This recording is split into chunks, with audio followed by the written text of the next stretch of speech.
Hi, Janice. How's it going there? It's going great. How about you? Fine. Thank you very much for doing this. How's your day going aside from having to talk to media? Oh, it's great. Every day's a great day. Well, we were connected to talk about Barbie Rehab. Oh, from speaking with some of your co-stars, I gather that it was filmed about 3 years ago. Is that correct? That's true. So pre-pandemic, life was just a little bit different, wasn't it? Hmm. Life was much different pre-pandemic. I mean, I went out every night. I flew all over the world. It was crazy. Right. But being 3 years removed from a project, do you look on it, with rose-colored glasses, optimistically enjoyed the experience? I do because I remember the feeling. The moment I got to the shoot, I started laughing hysterically, and I didn't stop, and until it was over. A couple days later. I mean, working with Tom Sizemore was absolutely brilliant. Yeah, He's I a had the pleasure of interviewing Tom about the project. And for him, it was many projects ago, but he said that there was a little improv on the set. Not a lot, but a little bit. Do you remember improvising any of your lines? Yes, we improvise a lot.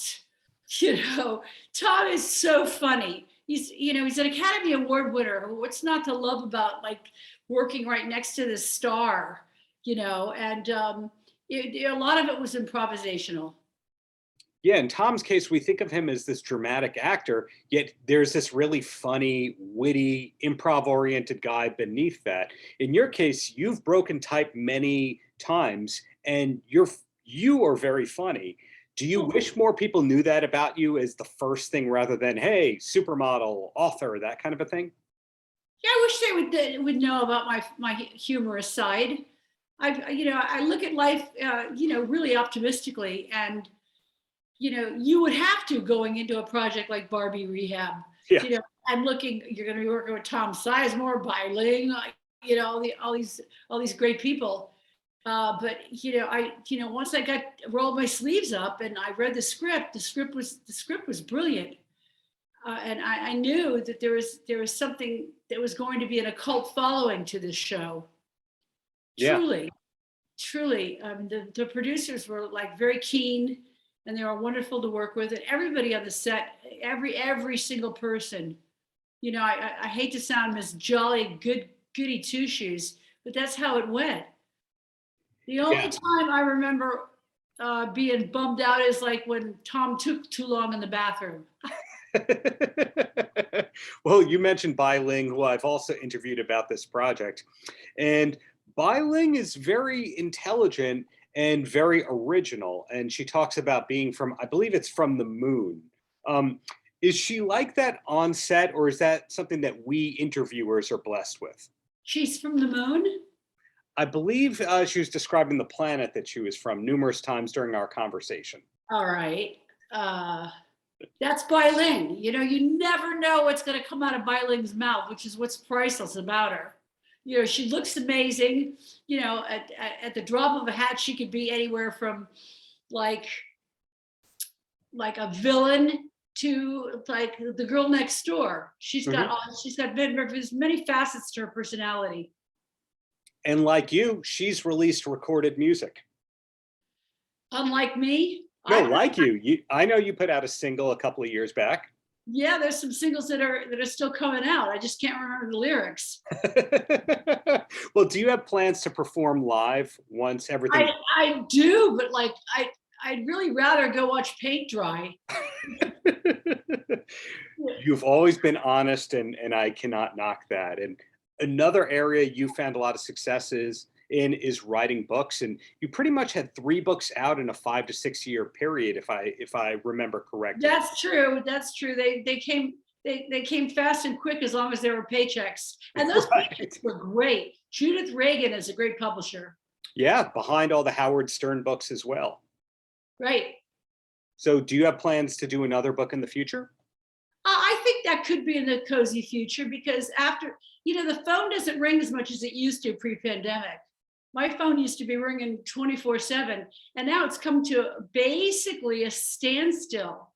I've never gone out and procured work for myself. Right.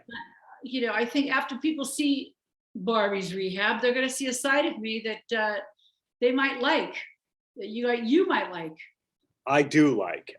I think it's a unique time for entertainers in that some people have kind of had to pivot. It used to be, movie, movie, movie.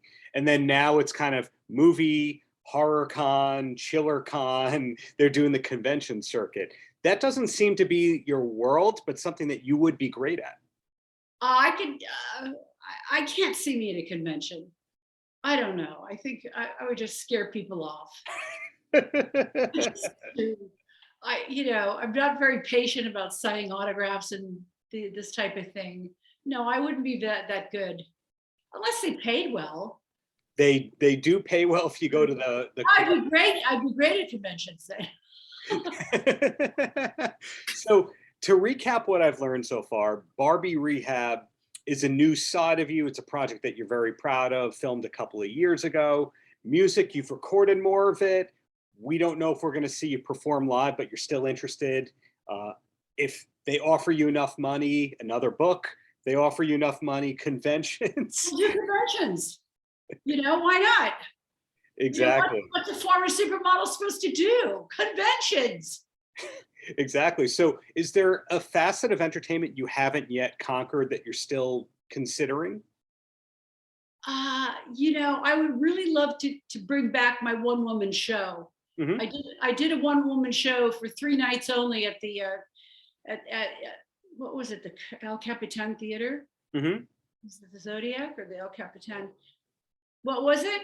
The El Capitans were Jimmy Kimmel. Excuse me. It was at the El Rey. Oh, the El Rey Theater, big venue. El Rey Theater. That was fun.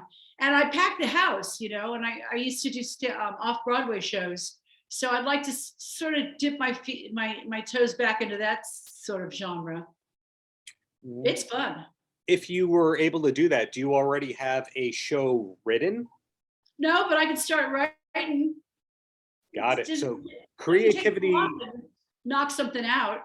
It sounds like creativity's never been the hard part for you. No, it's not. I lead a really quiet life with my husband. I'm happily married to Rocky Gerner. Mm-hmm. And my husband, he's an avid hunter, an avid fisherman. He goes fly fishing and hunting. He just got back from a turkey shoot. Mm-hmm. I'm really proud of him. It's like one of the great things in our relationship that's just fun to talk about. I'm embarrassing Rocky right now. He's asking me to stop talking about him, but I'll never stop talking about him. I'm like Phyllis Diller with her husband. Right, Fang. Fang. Right. I don't know where that one came from, but that was Fang. Well, it's funny. 2 quick questions for you, and then I'm going to let you go on with your day and embarrass Rocky more. And the first one is, you were around some of the greatest rock bands in history at their peak. Were you around Van Halen much at all? No. I took a flight with who replaced Van Halen? Sammy Hagar? No, it was David Lee Roth. David Lee Roth was the original lead singer. David was? Yes. Okay, that's who I took the flight with. I took the flight with Sammy Hagar, and he was, no, it was David Lee Roth. Yeah, I took an air flight. I'll never forget. It was like a private flight. Everyone was like standing to one side of the plane, and the plane started to roll. The bar was on the right side of the plane. Wow, was that in the 80s? It was pretty much was.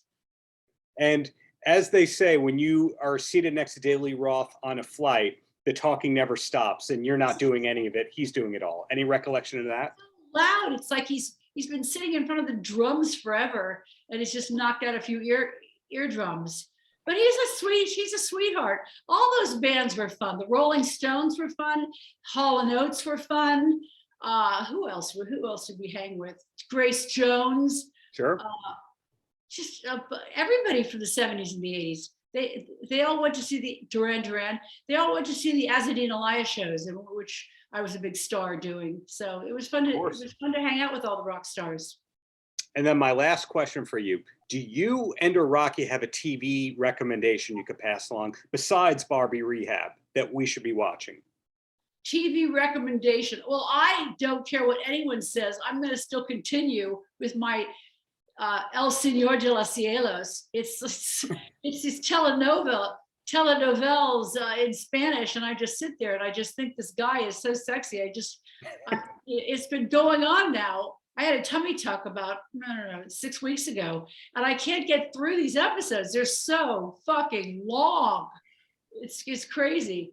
But so El Señor de los Cielos, Queen of the South, anything that involves cocaine, I'm in. Awesome. Well, thank you for your time, and thank you for your decades of awesomeness in the pop culture pantheon. All right, run a good picture. Will do, promise. Take care. Peace out, yeah. Paltrocast.